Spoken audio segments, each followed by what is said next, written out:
Just like Rube Goldberg, the incredible story of the man behind the machines. Written by Sarah Aronson, illustrated by Robert Newbecker.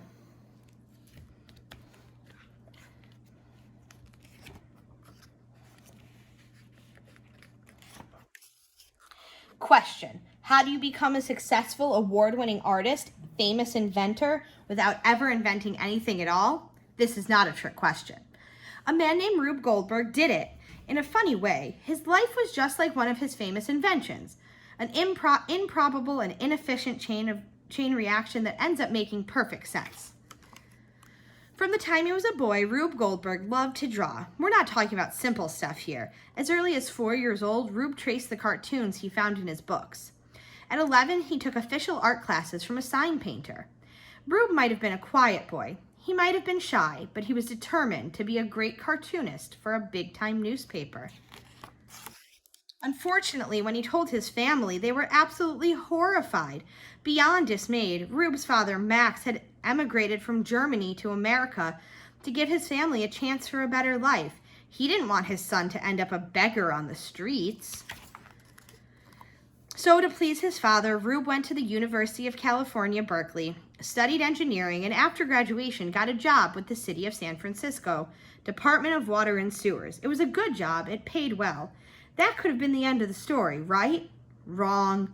Rube detested shoveling tunnels in mines 2,000 feet underground. He didn't enjoy mapping sewer pipes either, and he wasn't very impressed with the city's government. Rube still wanted to draw comics for a big-time newspaper. So after 6 months, he quit engineering and started over. He got a job at the San Francisco Chronicle. For $8 a week, Rube emptied waste baskets, cleaned the floors, and filed photographs in the document morgue. Whenever he had a chance, Rube drew and drew and drew. Day after day, Rube submitted his cartoons to the editor. Night after night, the editor mostly said no. When he said yes, Rube sometimes got paid, but other times he just got out of office tasks he didn't like to do. After a year, Rube convinced the sports department of the San Francisco Bulletin to hire him. After that, he was a little more successful. He developed his style. The paper ran his cartoons, a column too. This might have been the next end of the story, but then the ground shook, literally. In 1906, the 1906 earthquake in San Francisco crumbled the city and left many people without jobs and homes. In the wake of disaster, it can be hard for people to focus on their dreams. It can even be harder to feel hopeful. But Rube didn't give up on his dream. Instead, he did the only thing he could do. He drew comics to cheer people up. And then he made a big decision. In 1906, there was only one place where a guy like Rube could really make it big. It was a place he called the Front Row, the cartoon capital of the country, New York City. So he got on a train and headed east. He didn't have much, $200 and a diamond ring. The ring was a gift from his father, just in case Rube needed to sell it to buy a ticket back home. After 12 days of pounding the pavement, lugging his art from newspaper to newspaper, Rube did it. He got a job as a cartoonist at a big-time paper, the New York Evening Mail. He had made it.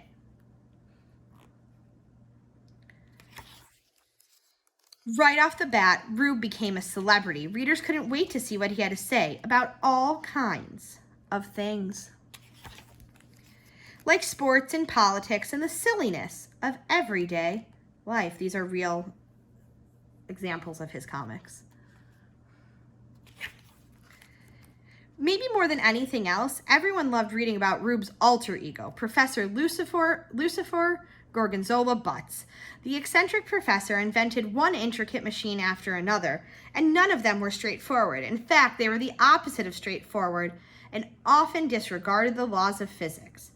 Although this was the age when new machines were being invented to make life easier, Rube's screwball contraptions purposefully solved problems in the most surreal and ridiculous way. Things like, how do you put holes in donuts? The goat chews on the carrot that makes the sheep ghost scare the bird that drops the egg, that hits the archer on the head that shoots the arrow. that makes the hand pull the cannon that shoots a hole in a donut. Or how do you turn off a light? Can you figure this one out?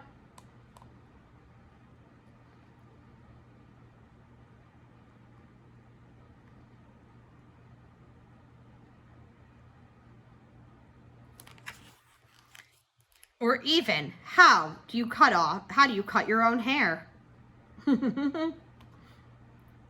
I'll give you a minute to look at this one too.